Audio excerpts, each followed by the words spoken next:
E aí, seus trouxas, tudo bem? Meu nome é Emerson Silva e esse é o podcast pra você deixar de ser trouxa. E como a gente faz isso? Lendo todos os livros de Harry Potter e ouvindo esse podcast onde eu vou comentar cada um dos capítulos de cada um dos livros. Lembrando sempre que você pode fazer na ordem que você quiser. Hoje vamos comentar o capítulo 37 de O Cálice de Fogo, O Começo. Chegamos, enfim, ao último capítulo desse livro maravilhoso. E fica aqui a pergunta, né? Começo do quê? Começar, terminar, são palavras muito fortes. Então a gente precisa se preparar aqui, porque parece que vem coisa importante aí nesse capítulo. Mas antes, no último episódio do podcast, no bloco final, eu fiz uma pergunta pra vocês. E eu perguntei, se você fosse o ministro da magia e precisasse de um segurança, que criatura do mundo mágico você contrataria? E o Ravi respondeu, provavelmente um gigante, tipo o irmão do Hagrid. Se você for amigável com ele, poderia ser um ótimo segurança. Eu acho uma ótima ideia ter um gigante como segurança, Ravi, mas eu fico aqui imaginando. E se você precisar ir para algum lugar onde as portas são pequenas? O gigante não vai poder passar.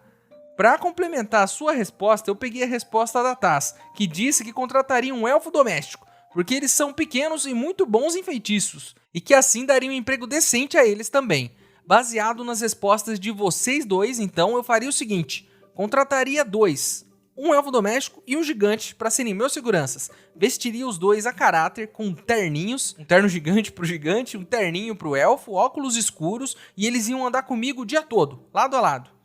Parece um grupo estranho de pessoas. Parece e é, mas eu prefiro andar com esses dois do que com um dementador, que a qualquer momento pode sugar a minha alma. Então aí, né, tá aí a ironia do destino. O seu segurança, né, sugar a sua... Então tá errado isso aí. Então, com dementador não. Enfim, vocês estão prontos para o último episódio de Harry Potter e o Cálice de Fogo? Não? Nem eu. Uma hora esse momento ia chegar, então vamos nessa, né?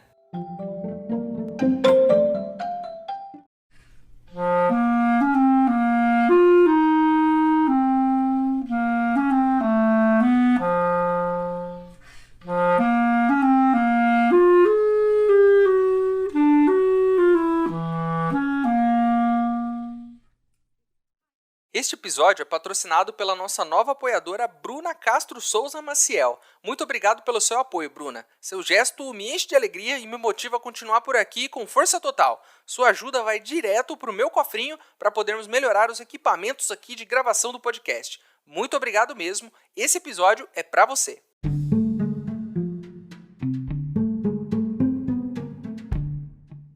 Já se passou um mês desde os últimos acontecimentos, e o Harry sente que a cabeça dele tá muito cheia. Tão cheia que ele nem se lembra de nada do que aconteceu nesse último mês. Lembram de quando o Harry descobriu a penseira e o Dumbledore falou que às vezes tinha pensamentos demais na cabeça?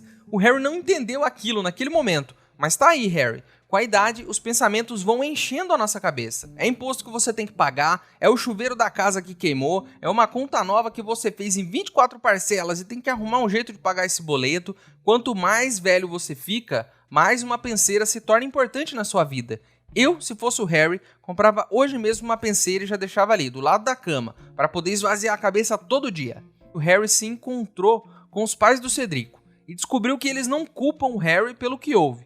E ficam até melhor em saber que o filho morreu sem sofrer. O Harry aproveita esse momento emocionante e tenta se desfazer do dinheiro do torneio Tribruxo, mas eles não aceitam esse dinheiro de jeito nenhum. Enfim, em uma bela manhã, Harry, Rony e Hermione estão conversando e o Rony diz que a senhora Weasley pediu para levar o Harry para casa dela no verão, para que ele não fosse para casa dos Dursley, mas o Dumbledore não aceitou e disse que ele precisa ir para casa dos tios. O Harry se pergunta o porquê disso, e o Rony diz que a mãe dele falou que o Dumbledore tem suas razões. Olha, se eu não me engano, há uns capítulos atrás o Voldemort explicou isso pra gente. Ele disse que não podia tocar no Harry quando ele estava na casa dos parentes. Claro que o Voldemort fez a poção com o sangue do Harry e agora pode encostar nele. Mas será que a magia de proteção colocada nos parentes de sangue não continua funcionando? Talvez seja por isso que o Dumbledore queira que ele vá pra lá.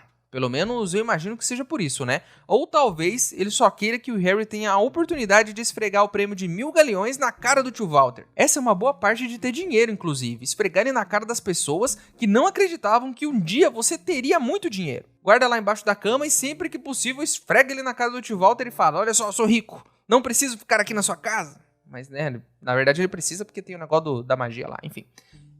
O Harry, o Rony e a Hermione estão evitando falar no assunto da volta do coiso. Mas um belo dia, tomando chá na casa do Hagrid, o grandalhão toca no assunto. Ele diz que sempre soube que o Voldemort ia voltar, e que eles têm que cair pra dentro mesmo, sair na porrada e tentar vencer ele de novo. Se por um lado, eu acho um pouco cedo pra falar nisso, principalmente pro Harry que viveu isso tudo, por outro, o Hagrid tá certo. Você pode ficar triste, chateado ou negar tudo que aconteceu como ministro. Ou você pode fazer como o Dumbledore, dar um tempo pro coração se curar e logo em seguida sair pra descer a porrada no cara de lagartixa. O Hagrid diz que sair na porrada inclusive é um plano do Dumbledore e que enquanto eles tiverem o Dumbledore, tá tudo bem. Olha, eu até concordo com essa afirmação depois de ver o Dumbledore estourar uma porta e desmaiar um cara.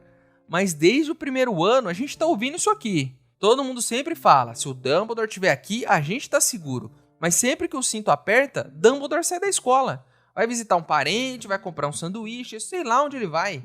Eu espero que daqui pra frente ele fique mesmo por perto pra ajudar na briga. Porque até aqui, o Dumbledore é tipo como você tem um amigo que é o mais forte do seu grupo. É aquele amigo seu que é faixa preta em todas as lutas, levanta 200 quilos com um braço só. Mas que quando a briga começa, ele sai correndo pra ir comprar pão. Esse é o Dumbledore, até aqui. Só lembrando aqui pro jovem que está nos ouvindo, não se meta em brigas. Eu já disse isso aqui e repito. A melhor batalha é aquela que não acontece. Mas não nesse caso, porque Voldemort vai ficar indo atrás deles, então eles vão ter que, enfim, dar um socão na cara dele em algum momento. Enfim, chegamos no último dia, na festa de final de ano. O salão está coberto de faixas pretas em luto pela morte do Cedrico, e o discurso do Dumbledore se foca um pouco nisso. Dumbledore diz que todos ali merecem saber o que aconteceu e como Cedrico morreu. E diz que quem matou ele foi Voldemort. E que muitos pais não vão gostar de saber que ele falou isso pra eles ali. Mas ele acha que a verdade é sempre melhor do que a mentira. E que é importante que eles saibam. E que seria um insulto à memória do Cedrico espalhar por aí que ele morreu em um acidente. Ou que ele tenha feito alguma besteira e morrido sem querer. Nessa aí, mais uma vez eu tô do lado do Dumbledore. A verdade é importante. Às vezes ela pode machucar. Mas é importante dizer a verdade. Você pode, por exemplo, todo ano, comprar vários presentes e deixar em uma árvore. E dizer que foi um senhor de vermelho que invadiu sua casa no meio da noite sem as chaves e deixou esse presente lá. Ou você pode logo contar que ele não existe e que foi você, papai ou mamãe, que trabalhou o ano todo que nem um maluco e conseguiu comprar aqueles presentes legais. O quê? Alguns dos nossos ouvintes ainda acreditam em Papai Noel? E eu não deveria ter dito isso? Olha, você aí que acredita em Papai Noel, ele existe sim. E é ele que dá o presente pra você todo ano. Certo? Todos felizes e sem traumas? Então, vamos seguir em frente. Eles fazem um brinde ao Cedrico. E um brinde ao Harry. Todas as casas fazem, com exceção de alguns alunos da Sonserina. Mas sempre, né? Sempre tem uma galera da Sonserina pra manter a reputação da casa. Mas isso não importa. Sabemos que existem muitos bruxos bons na Sonserina. Mesmo assim, ser da Sonserina não significa que você é uma pessoa ruim, embora muitos de lá sejam, né? O Dumbledore segue e diz que os alunos de Durmstrang e de Beauxbaton serão sempre bem-vindos na escola, e que mais do que nunca todos precisam se unir, independente da língua que falam. Inclusive, lembrei agora algo muito aleatório sobre esse livro, é que lá no começo o pessoal ficava falando que o Crouch era muito inteligente, e que ele falava mais de 200 línguas, né? Infelizmente, nosso caro Sr. Crouch e seu conhecimento em 200 línguas foi dessa pra melhor, né? Então ele não pode mais falar língua nenhuma nesse exato momento. E não prestaremos nossas homenagens a Sr. Crouch aqui, porque ele era o maior cagão do mundo bruxo. Fez tanta cagada que conseguiu ajudar o Voldemort a voltar. Além de acabar com a vida da esposa, do filho e com a própria vida, ele acabou com a vida de muita gente por aí. Inclusive a do Cedrico aí, eu boto na conta dele também. A gente aqui nesse podcast não vai fingir que a pessoa era boa e legal só porque ela morreu, não. Pessoas ruins morrem, e elas não devem, depois de tudo que fizeram, serem lembradas como pessoas boas, porque elas não foram. Enfim, Dumbledore diz que tá chegando o momento de fazer uma escolha difícil, onde todos terão que decidir entre fazer o que é certo e o que é fácil. E mais uma vez, eu dou razão ao Dumbledore. Esse episódio eu tô tendo que concordar com ele muitas vezes. Tá muito esquisito isso. Na maioria das vezes, o caminho mais fácil é o caminho errado.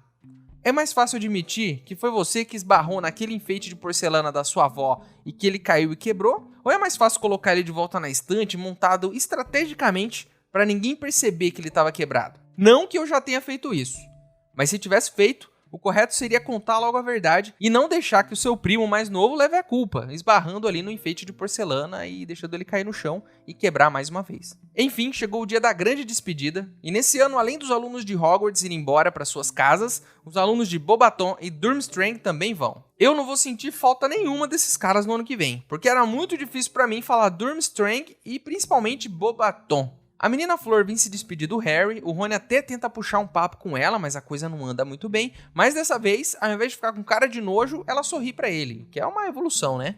Outro que vem se despedir é o nosso amigo Victor Krum, que pede pra falar com a Hermione, eles somem por um tempo ali e tal, pra se despedir, e seja lá o que eles tenham conversado, eles voltam, e aí o Krum diz pro Harry que gostava do Cedrico, que ele era gente boa, e aí aperta a mão do Harry e cumprimenta ele. É então que quando o Krum vai embora, Rony engole todo o seu orgulho e resolve, depois de um ano inteiro, pedir um autógrafo pra ele. O Krum fica feliz com o pedido e assina lá um pergaminho pro Rony.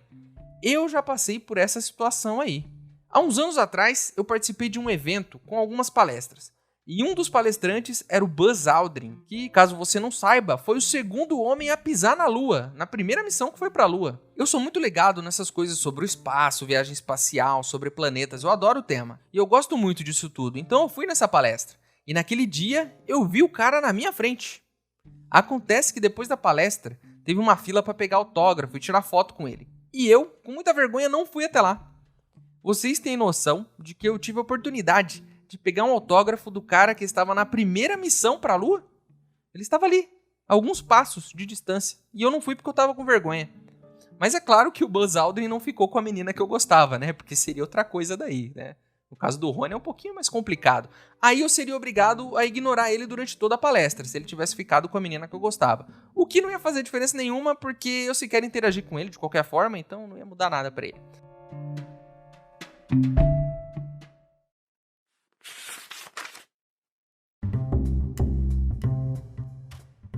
Malfoy, Crabbe e Goyle estavam caídos inconscientes à porta. Ele, Rony e Hermione estavam de pé, depois de cada um ter usado um feitiço diferente, e não tinham sido os únicos a fazer isso. Achamos que devíamos dar uma olhada no que os três iam aprontar, disse Fred pisando em cima de Goyle, no que foi imitado por George, que teve o cuidado de pisar em Malfoy ao entrar com o irmão na cabine. Que efeito interessante! Exclamou George, olhando para Crabbe.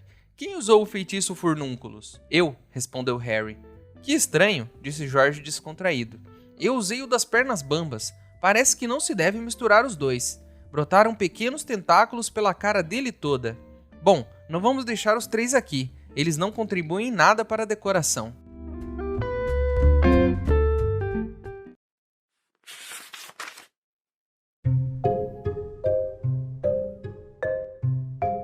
Enfim, estamos infelizmente indo de volta para casa dos Dursley, isso é uma tristeza, mas parece que depois do discurso do Dumbledore, o Harry melhorou e não tá mais tão incomodado com toda essa situação do fim do ano aí. Ainda no trem, a Hermione tira um exemplar do Profeta Diário e aí quando ela vê o Harry tenso, ela explica: não saiu nada no jornal não, só saiu aqui que você foi o vencedor e nem falaram no Cedrico. E é possível que o ministro esteja calando o jornal, proibindo eles de falarem no assunto. Não, mas é claro que é possível, né? O primeiro passo para controlar a opinião das pessoas é tirar a informação delas. No meio de tudo isso, temos mais uma revelação nesse livro. Olha só, quem achou que tinha acabado, tem mais revelação. Como raios Rita Skeeter conseguiu tantas informações privilegiadas de dentro de Hogwarts? Era um informante? Ela estava bebendo poção polissuco e entrando disfarçada na escola como uma aluna?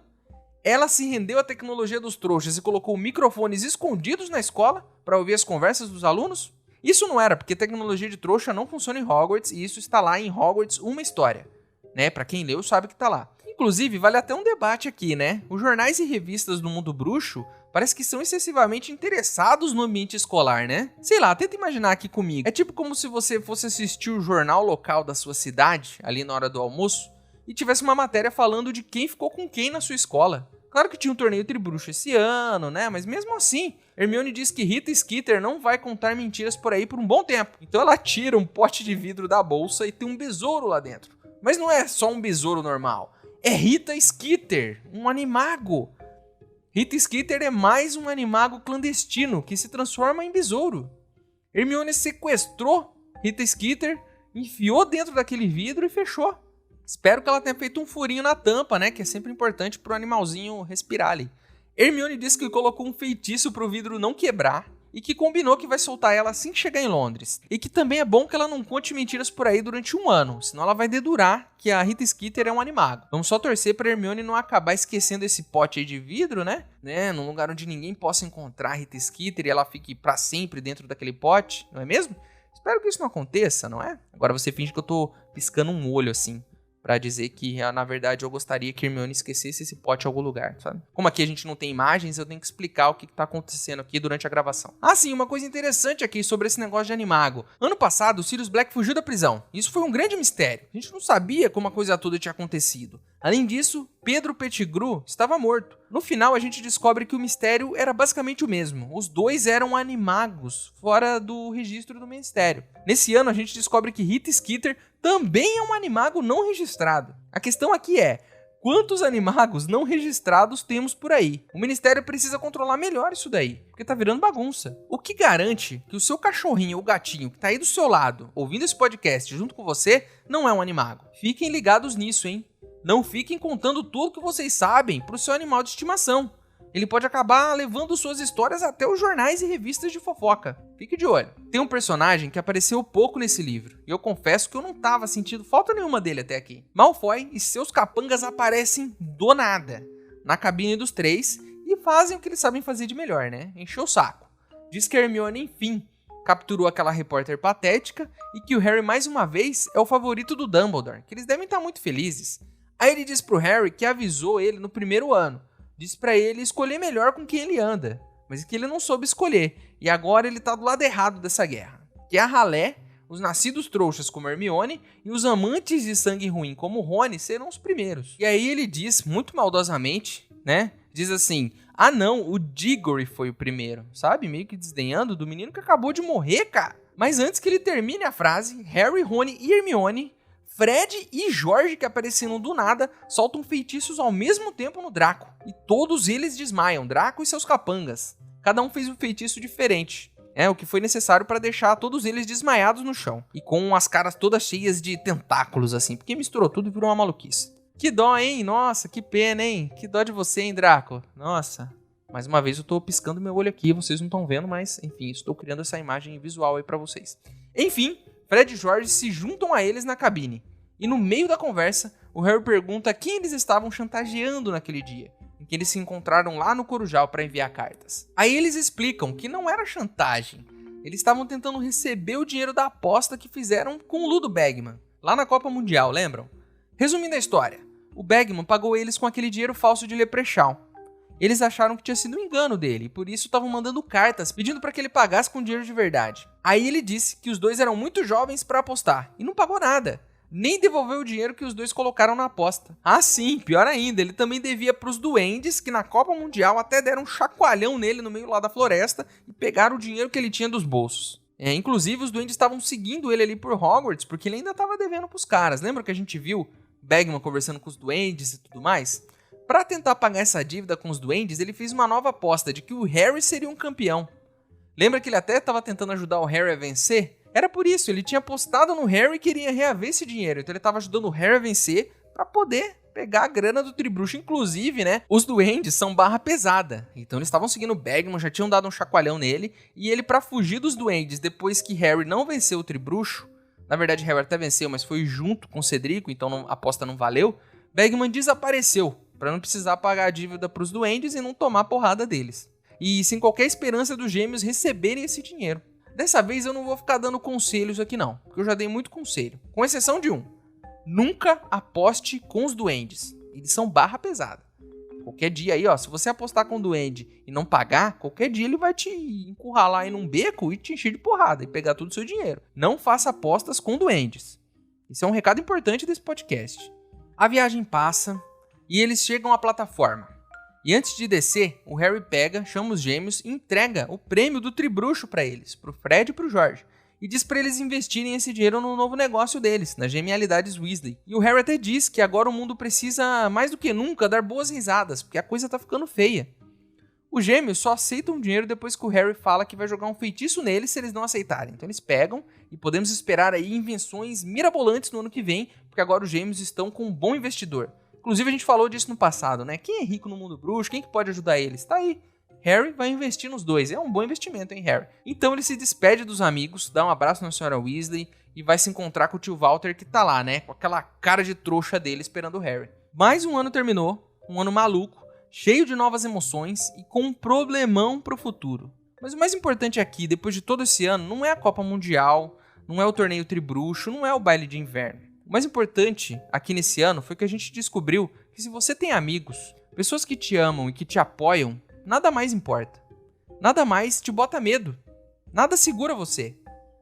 E que é com essa mensagem que a gente se despede do quarto ano. A de que não importam as dificuldades. Se você tiver coragem e estiver do lado das pessoas que ama, nada vai te derrubar, cara. Vamos em frente, que a nossa aventura ainda não acabou.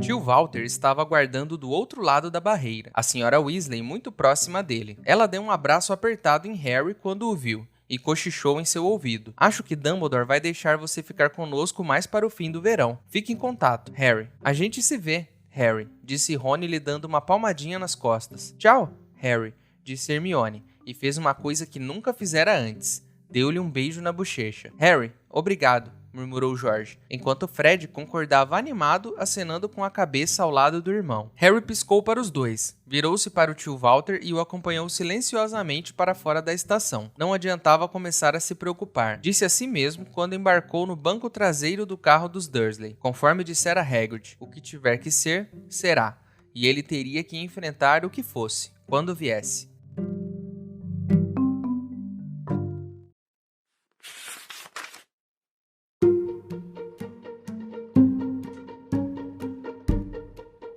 Então é isso, meus queridos. Terminamos mais um capítulo de Harry Potter e o Cálice de Fogo. A capa do episódio de hoje foi ilustrada pelo Agnius Tarabilda. E chegou a hora onde eu, o maior trouxa de todos, pergunto pra vocês, os outros trouxas, se vocês estivessem no lugar dos Gêmeos e recebessem 1000 galeões do Harry de presente, o que vocês fariam no mundo bruxo com esse dinheiro? Se você tiver algo para acrescentar, algo que eu deixei de falar ou alguma reclamação para fazer, ou quiser só responder a pergunta do episódio, o nosso e-mail é e-maildostrouxas@gmail.com. Ele tá aqui na descrição, manda o seu e-mail para mim, que se eu gostar, eu vou ler ele aqui. Agora você pode virar um apoiador do podcast, o link tá aqui na descrição também. Mas se você não puder ou não quiser, não tem problema. O mais importante é você continuar aqui com a gente, ouvindo cada um dos episódios, para deixar de ser um trouxa. Para quem quiser me seguir nas redes sociais e ver o que eu ando fazendo por lá, meus usuários estão aqui na descrição do episódio também, certo? Terminamos mais um livro, esse que é o meu favorito, e eu já termino esse episódio com certa emoção, com um pouco de aperto no coração de estar deixando essa história para trás e começando uma nova história. Mas antes da gente terminar, lembrem-se de que a gente ainda tem mais 2 episódios especiais sobre o Cálice de Fogo. Um episódio sobre o livro, onde a gente vai falar dele de uma forma mais geral, já analisando a história como um todo, do começo até o fim, e falando do que, né, a gente achou mais interessante, do que é mais legal, do que não é e tudo mais. E depois um episódio sobre o filme, que é a adaptação para o cinema, que a gente tem que falar também. E depois disso, vamos para Ordem da Fênix. Estou ansioso? Estou. Estou um pouco com medo? Estou com medo, porque a história vai evoluir e o livro vai evoluir como um Pokémon e vai dobrar de tamanho. Então teremos capítulos gigantescos e eu já tô tenso aqui para saber como é que eu vou fazer isso dar certo aqui no podcast. Mas a gente vai fazer isso junto e vai dar tudo certo. Então espero vocês no próximo episódio. Meu nome é Emerson Silva e esse é o podcast para você deixar de ser trouxa. Tchau!